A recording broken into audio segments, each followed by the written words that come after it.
E aí, pessoal, tudo certo? Bem-vindos a mais uma análise aqui do Direito Cast. Antes de a gente mergulhar no tema de hoje, aquele recado rápido de sempre. Se você curte o nosso conteúdo, já deixa o like, começa a seguir o canal e, claro, compartilha com a galera. Isso ajuda demais. Bom, vamos lá. Quando os poderes do Estado batem de frente, quem é que define as regras do jogo? Hoje a gente vai desvendar como duas decisões recentes do Supremo Tribunal Federal, lá do informativo 1189, funcionam como um verdadeiro mapa, mostrando onde começa e onde termina o poder de cada um. Pois é, essa é a pergunta de US$ 1 milhão, né? A questão central aqui é justamente o papel do STF como grande árbitro do nosso sistema. Quando dá um impasse, seja na vida de uma pessoa comum ou entre os gigantes do poder, quem é que bate o martelo e diz como as coisas devem ser?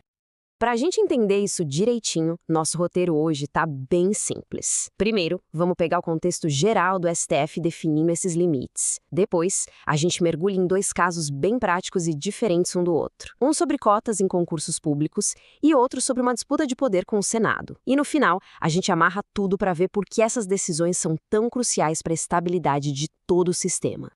Então, vamos ver na prática como é que o Supremo age como esse juiz, garantindo que cada um jogue dentro das 4 linhas que a Constituição desenhou. E vamos começar com um caso que afeta diretamente a vida de milhares de pessoas que sonham com um cargo público. Nosso primeiro caso é sobre cotas raciais em concursos. Ele levanta uma questão super delicada, mas muito importante. Até onde o Poder Judiciário pode ir ao questionar a decisão de uma banca examinadora que elimina um candidato? Qual é o limite dessa revisão? O caminho de um candidato que disputa uma vaga por cotas, geralmente, é esse aqui, ó.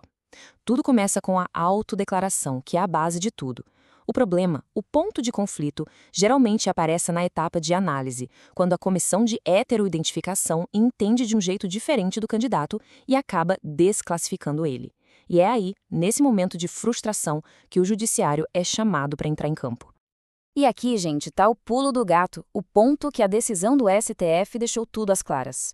A justiça, nesse caso, funciona como um árbitro de futebol. O papel dela é ver se as regras do jogo foram cumpridas, se o candidato teve direito de se defender, por exemplo. Agora, o juiz do jogo não pode pegar a bola e chutar no lugar do jogador, certo? Da mesma forma, o judiciário não pode refazer a avaliação do candidato. Essa tarefa é da comissão.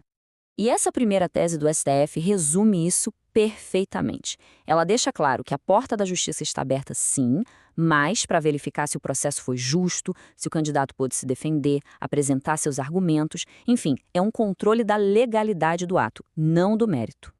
Aí vem a segunda tese para fechar a questão de vez. O tribunal não vai sentar na cadeira da comissão para reavaliar o candidato.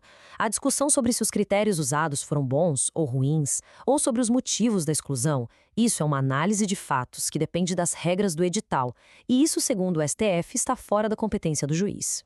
E é essa clareza de papéis que dá segurança jurídica para todo mundo, né? Tanto para os candidatos quanto para a administração pública. E olha, só um parêntese rápido aqui. Se você acha que esse tipo de análise ajuda a entender melhor o direito, compartilha esse conteúdo com um amigo, joga lá no grupo da faculdade ou do trabalho. Isso ajuda demais a gente a continuar produzindo mais material assim, direto ao ponto.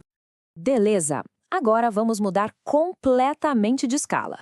A gente sai de uma questão que afeta a vida do cidadão para entrar numa briga de cachorro grande. Um conflito direto entre o poder legislativo, na figura do Senado, e o poder judiciário com o STF. Para a gente entender essa treta, primeiro a gente precisa dar um passo atrás e entender a regra do jogo constitucional. A Constituição define um processo bem claro para quando uma lei é considerada inválida. É um passo a passo que não dá para pular, não. O que a Constituição diz é o seguinte, e a ordem aqui importa muito. Primeiro, o STF, que é o guardião da Constituição, analisa a lei e diz, olha, isso aqui é inconstitucional. Só depois, como uma consequência direta disso, é que o Senado entra em campo para fazer essa decisão valer para todo mundo, no país inteiro. Ou seja, a ação do Senado depende de uma decisão que o STF já tomou. Só que nesse caso envolvendo leis de ICMS lá de São Paulo, o Senado resolveu inverter a ordem. Ele foi lá e suspendeu partes de algumas leis por conta própria, sem que o STF tivesse dito que aqueles trechos específicos eram inconstitucionais. Basicamente, o Senado quis agir primeiro, e isso criou um baita problema constitucional. E a resposta do Supremo veio na lata, sem rodeios. A decisão é claríssima. O Senado passou dos limites, extrapolou a sua competência. Ele não pode agir como se fosse um supremo alternativo, suspendendo leis que ele acha que são inválidas.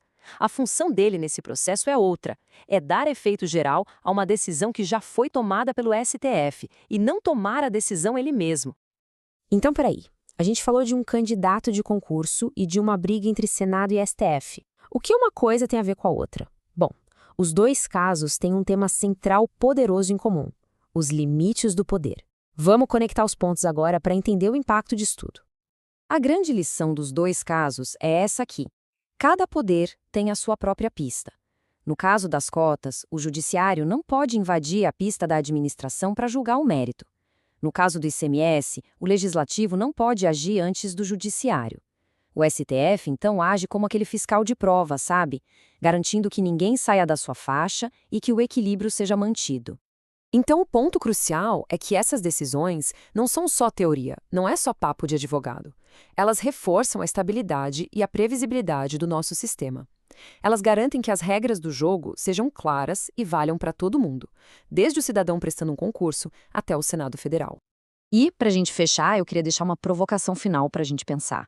Como é que ter essas regras de poder bem claras, bem definidas e principalmente respeitadas acaba fortalecendo a nossa democracia no dia a dia? A segurança de saber como o sistema funciona é um pilar para todos nós. Bom, pessoal, muito obrigada pela companhia em mais essa análise. Se você gostou, não esquece de deixar o like, é uma das formas mais importantes de apoiar o nosso trabalho.